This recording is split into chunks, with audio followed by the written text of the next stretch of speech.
So right now it's already been partially disassembled. All we did was just take the valve cover off, the engine mount, the drive belt. What else? We took the upper intercooler piping, some wiring off, the fuel rail. So all that's left is we just gotta take the timing cover off, which is like all these bolts right here. Let's see if I can concentrate. There you go. That one, this one, it goes all around the whole cover. Take the crankshaft pulley out. Once we slide that out, we'll take the timing off. Once we take the timing off, take the cams off. And then once you do that, we can take the cylinder head bolts out, and it should come right off because we already disconnected the exhaust side. The intake is already off too, so I'll keep you updated. Alright, so we got the timing cover off.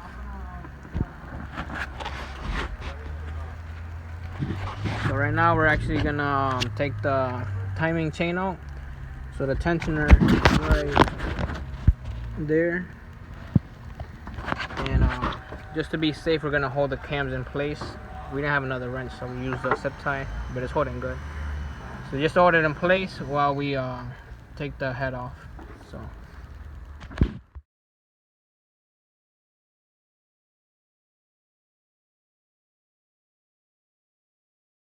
Alright guys, so we removed the camshafts, all the cam caps.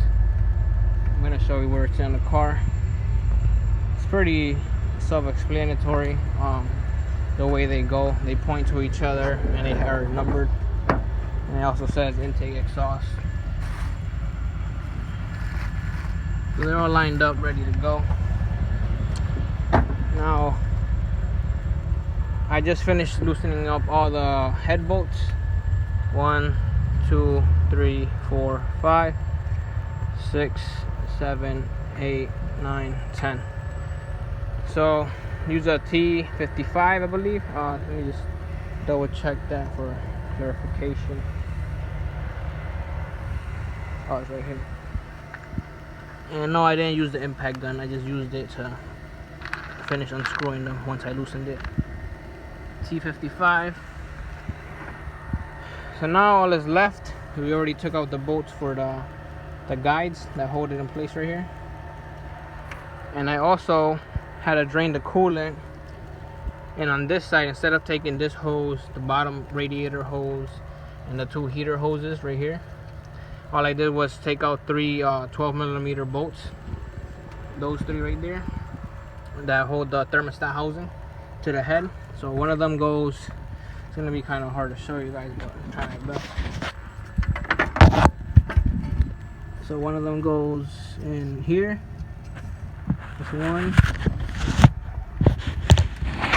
Number 2 goes in there. And number 3 goes right.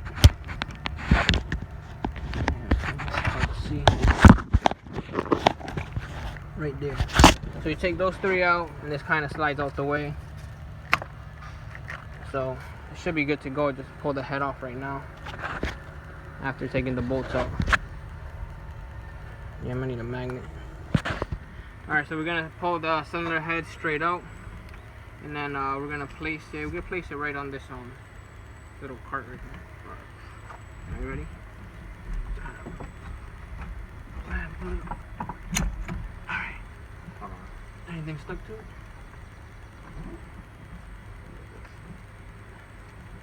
Should come off.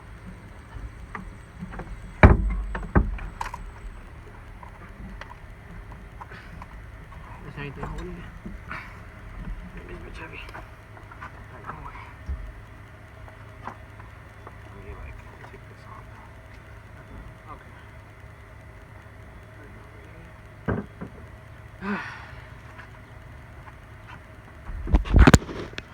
Alright, so the cylinder head is out.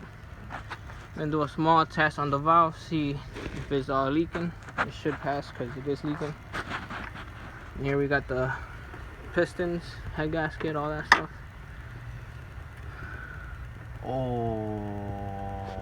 Alright, so we do have some bad news. Not only is the valve leaking, but Let's see if you can see it, but you see cylinder number 4.